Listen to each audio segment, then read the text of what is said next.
Hello everyone, in this video I'm going to show you how you can create a replace effect in CapCut PC.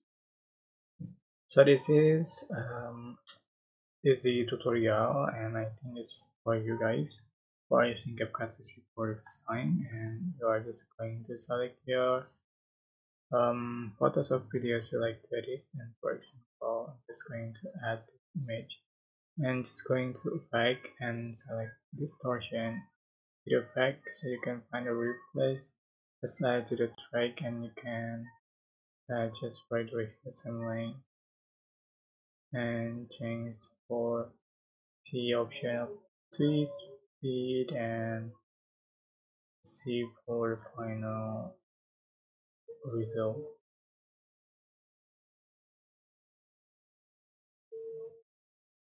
Alright, so that's how you can create replace effect in CapCut. I hope this tutorial was helpful for you guys. Don't forget to like, comment, share and also subscribe. Thank you so much for watching.